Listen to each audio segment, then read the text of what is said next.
Hello, everyone. This is Kerwin, and welcome to another episode of Travel Talk. And in today's episode, we're going to be talking about how to make yourself a little more comfortable when you fly a low-cost airline. Let's go.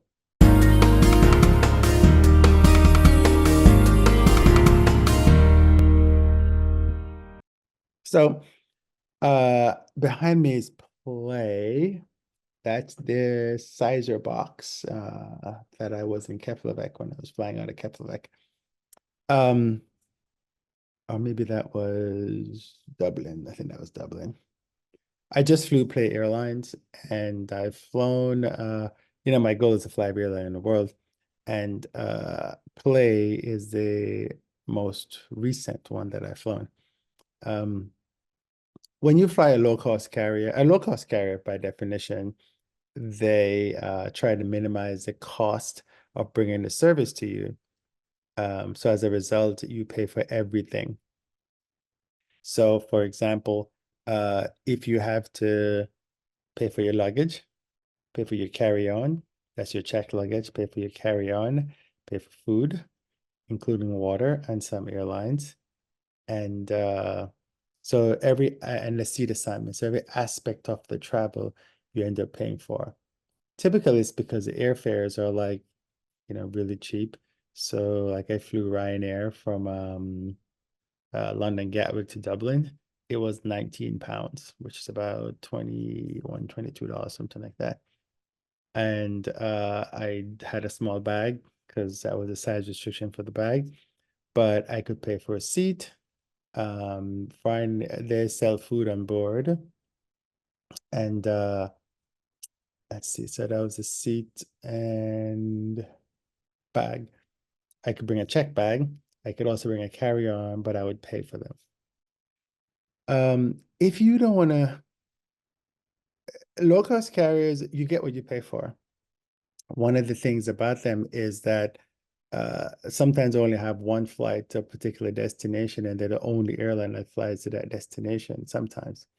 And so if there's an issue, you have to wait for them to fix that issue, i.e., get a new airplane, get a new crew, or something like that. So that's kind of what the risk you're running. I'd say probably 8 times out of 10, everything works well, but it's when it doesn't work well, you're in trouble. But anyway, um, here's some ways that you could get a better experience. So one thing you could do an upgrade to a bigger seat. Some of these low-cost carriers have like Spirit has something called I think it's called the big front seat. And there's two of them instead of three in the row. So you could upgrade to that bigger seat. The other thing too is that they have extra legroom. So like JetBlue, who's not really a low-cost carrier as such these days, but JetBlue has extra legroom. The other airline with a bigger seat is I can see that I can see their logo right now. Breeze. So Breeze has I think they call it a nicer seat. So they have a little more leg room in the forward part of the plane. And they have bigger seats also. So you can get the extra seat up there. Um, and there are a few airlines that will do this extra seat and extra leg room. So if you need that, you can pay for that. It's probably ends up being a nicer ride if you do. Or you can pay for the exit row. I know when I was flying Spirit, they kept giving me an offer to bid for the exit row or bid for the big front seat. So the exit row has more capacity, more leg room, so you can bid for that. Some airlines, though, when you go into extra leg room, the exit row, you can't put any bags in front of you, so bear that in mind. You have to put them up above you. Priority boarding. You can pay to board earlier. That means you'll find a space for your carry-on luggage. Also, when you're checking in, instead of checking into the regular line with all the people, you can check into your own special line. Norse allows that. Let's see, what else do I have on here? Sometimes what they do, they will combine the priority boarding with a free carry-on and with a free check bag, and that's one price that you pay, which is always less than if you were to bought the three items separately. So just look at what you get, the choices you get. Bring your own food. These carriers do sell food, but you can bring your own food, except I think for Scoot. When I flew Scoot, and I think this may still be the policy, but I'm not sure, you cannot bring your own food on board. Because the thing they said was that we serve really good food on board. You don't need to bring your own. It is actually true. The food is really good and it was cheap. It was like $10 for a meal. But you can bring your own food. If not, you have to buy the food online. And speaking of buying food online, you have to pay for every piece of food on most of these carriers, including water. Um, you can pay for the seat you want. If you don't want to be stuck in the middle seat or be stuck at the back of the plane, in the corner or something like that next to the lab, you can pay for the seat. The price of the seat increases as you get to the front of the plane. So you can look and see where you want to sit and pay for that. Some will even allow you to buy the seat next to you. So check and see if that's an option on the carriers that you have. If you don't pay for your own seat, you get a random seat. 9 times out of 10, maybe not 9 times, but most times you're gonna get a middle seat because they want people to buy the non-middle seat, right? Um, so most of the times when I fly low cost carriers, I get a middle seat. I don't complain because I didn't pay for it and I'm not gonna pay for it. Unless I want a specific window seat if I'm going to someplace for the first time when I want to get a video, which I did. I was flying EasyJet into Isle of Man, and so I did pay for a window seat in that one. Or might have been Jersey, I think it was one of those. All right, so let's see what else we have. Oh, people do complain that they don't get to sit together. Just pay for the seat. If you're traveling in a family of four, chances are you're not going to sit together, even though you're in the same reservation. So just pay for the seat to sit together. It's going to be worth your family's peace of mind. Let's see. I talked about buying the seat next to you and understand your baggage situation. So here's the thing with low cost carriers and luggage.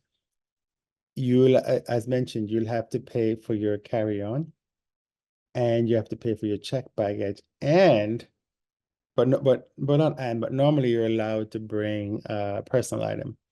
The personal item, you look in the video there, see that red little box? That is what your hand luggage, your personal item should fit in. To the left of that is what your carry-on should fit in. And to the right is, might be mixing them up, but to the right is, so one is your little carry-on thing. One is the luggage that, well, let me start. Let me start. It's two different airlines. So the one over the left of my head, the bigger one is for your um, carry-on bag, and the other one is for the bag that you need to put on the seat in front of you. Now they actually tag these, and when they tag them, they show you it says something like under the seat and overhead bins because you can put your carry-on in the overhead bin, but you cannot put your personal item in the overhead bin until everybody's on the plane and the doors are closed. So just check your baggage restriction. The size is the important thing because it has to fit in those little tiny boxes that they have in front of the plane as before you board. And I just had someone say that their flight, they had a lot of hard time getting to their flight because people were complaining about their baggage restrictions. And so the check-in time was taking a longer time for everyone because people were coming up and going, Well, I didn't know I was supposed to pay for my bag, and now they had to pay for their bag, but they don't want to pay for the bag, or they have to recheck their bags or things like that. So when you do, your behavior will mess up other passengers. So just read the regulations when it comes to the bag and abide by them because some airlines are extremely strict. Did I have anything else on my list? I think that was it. So you can upgrade your travel on low-cost carriers, read what they have to offer, and it's going to cost you. It's not going to be free. I can guarantee you that. It is always going to cost you because this is how they make the money, right?